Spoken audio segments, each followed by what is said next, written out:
नमस्कार मित्रों, बात तो दुर्भाग्यपूर्ण है। राजस्थान सूरवीरों की भूमि कहलाने वाला क्या हो गया उस राजस्थान। बात उस मेवाड़ की भी करने जा रहे हैं आज। मेवाड़ के अंदर जहां महाराणा प्रताप का जन्म हुआ और वो रण भीलवाड़ा तक जाता है। वहां वो भीलवाड़ा, वो वीरों की भूमि, वहां पर लेटेस्ट घटना बता रहा हूँ। मंदिरों के आगे फौज काट कर चाहे कि फेंक दी जाती है। और एक घटना जयपुर की। आचार्य जी, मैं आप सवाल पूछना चाह रहा हूँ, दिनों दिन राजस्थान में घटनाएं बढ़ती जा रही हैं, इसके रोकने के पीछे क्या कारण हो, इस घटनाओं को कैसे रोका जा रहा है, ना सरकार समझ पा रही है। पिछले कुछ महीना पहले राजस्थान के अंदर कांग्रेस की सत्ता थी, उस समय भी कन्हैयालाल कांड हुआ था। एक दर्जी का गला काटकर हत्या कर दी जाती। और कुछ दिन पहले जयपुर शहर के अंदर 3 जने मिलकर एक गोस्वामी की हत्या कर दी जाती। दिनों दिन घटनाएं बढ़ती जा रही। इसके पीछे रोकने का क्या कारण रहेगा? क्या शूरवीर एक विशेष जाति पर टारगेट किया जा रहा है? छोटी छोटी अपने जातियां हैं। हिंदू क्या जातिवाद के अंदर फंसा हुआ है। अभी कुछ दिन पहले कन्हैयालाल कहते हुए वो दर्जी थे, और अभी जो एक कलम के पीछे जो बच्चे की हत्या हुई है वो घाटी समाज से आता है। छोटी छोटी जातियों को टारगेट किया जा रहा है। इसके पीछे क्या कारण हम समझ नहीं पा रहे हैं। क्या बड़ा षड्यंत्र है मुसलमानों का, जो बेरामी से हिंदुओं को टारगेट किया जा रहा है। उनका मकसद क्या है? राजस्थान की धरती से क्या चाहते हैं, और ये रुक नहीं रहा है। इसके पीछे क्या कारण है? वैसे राजस्थान शूरवीरों की धरती है आचार्य जी, इसके पीछे आप थोड़ा बताइए, कैसे रुक सकती है घटनाएं। ये चर्चाएं हम आज आचार्य सुनील जी से करने जा रहे हैं, जो यूपी से बुदाई से हमारे बीच आए हैं, जोधपुर। नमस्ते जी, नमस्ते। आपके सभी दर्शकों के लिए नमस्कार। देखिए, जो आपने बात कही है वो बिल्कुल सही है और इसमें कुछ भी झूठ नहीं है। इसके पीछे मैं 2-3 कारण देखता हूँ। एक तो ये कि जो इन लोगों का माइंड सेट है एक प्रकार का,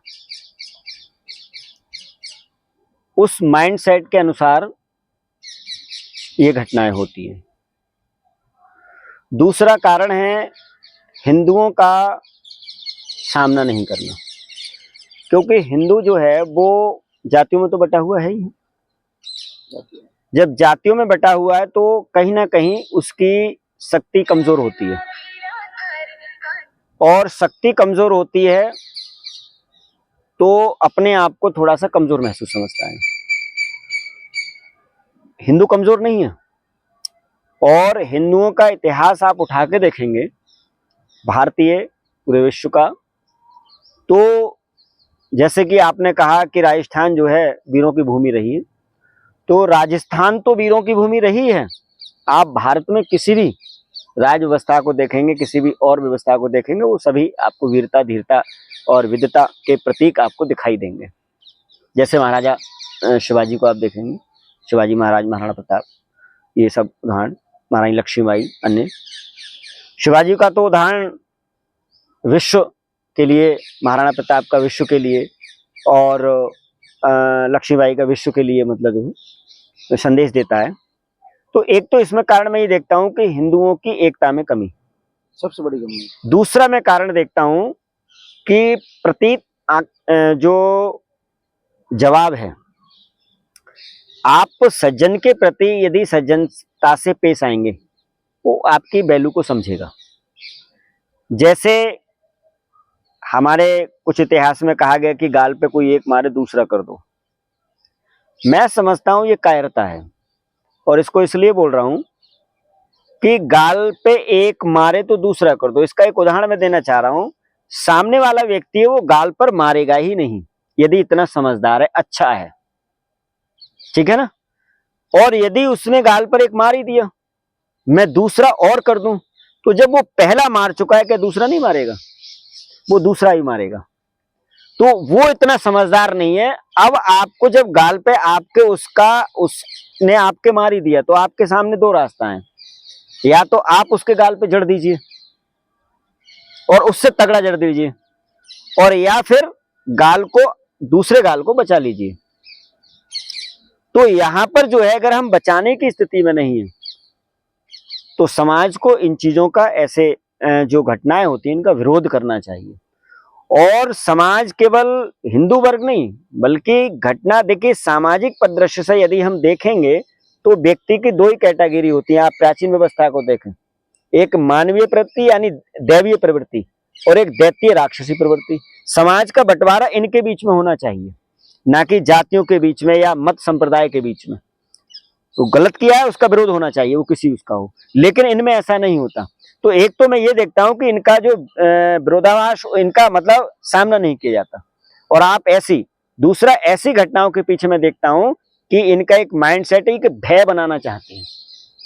तो इसका जब ऐसी घटनाओं से ऐसे लोगों का जवाब दे दिया जाएगा, और जो लोगों ने ऐसी घटनाएं की हैं उनको सरेआम चौराहे पर, तिराहे पर, सड़कों पर चलते हुए उनको उसका जो है रिजल्ट दिया जाएगा, तो वो बिल्कुल ये घटनाएं रुक जाएंगी। दूसरी बात, इस पर सरकार के लिए कड़े एक्शन लेने चाहिए, जैसे कि कड़े कानून बनाने चाहिए। समाज में प्रशासन के लिए खुले सिपाही है, पुलिस है, जो भी व्यवस्था हमारे समाज में है शांति स्थापित करने के लिए, इनको खुले आदेश होने चाहिए कि यदि आपको कहीं ऐसा लग रहा है कि समाज भड़क सकता है, अराजकता फैल सकती है, आप अपनी आत्मरक्षा के लिए, सुरक्षा के लिए, आप जो भी एकदम इमीडिएटली, मतलब स्थिति परिस्थिति को देखते हुए आप जो भी एक्शन लें, वो उनके विवेक पर छोड़ना चाहिए। ऐसा नहीं कि नहीं साहब, जो कानून बनी हुई है उसके अनुसार ही, यदि मेरे सामने ये यहाँ पर कुछ स्थिति अलग तरह की है, तो मैं अपने विवेक पर यहाँ पर उसका जवाब दूंगा, बचाव करूंगा, जो भी स्थिति आएगी। तो इस तरह से प्रशासनीय जो व्यवस्था है शांति स्थापित करने के लिए, जिनके जिम्मेदार हैं, अधिकारी हैं, पदाधिकारी हैं, पुलिस है या और अन्य जो मतलब सेना के या सुरक्षा के जो इंतजाम है, उन सब में बढ़ोतरी सरकार को करनी चाहिए। दूसरा, ये मैं अंतिम यही कहूंगा कि जो है वो समाज को, जिनके प्रति ऐसी घटनाएं हो रही हैं, उस समाज को एकत्र होकर के और ये बिल्कुल जवाब देना चाहिए।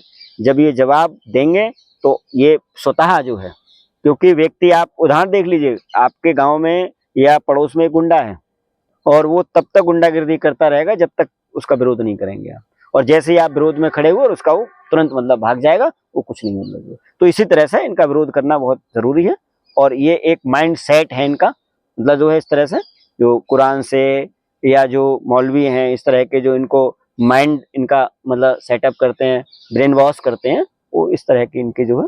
और ये सारी घटनाएं जो आपने बताई हैं, वो सारी घटनाएं एक ही चीज से जुड़ी हुई हैं, बढ़ती जा रही हैं, जुड़ी हुई हैं घटना एक ही चीज से। तो इसका एक ही इनका जो तरीका है वो एक ही है, माइंड सेट। माइंड इनका जो है, और मदरसों से या कुरान से या मौलवियों के द्वारा जो भी मतलब जो है इनका, तो एक तरह से सेट किया गया है। इसका विरोध होना चाहिए। जी।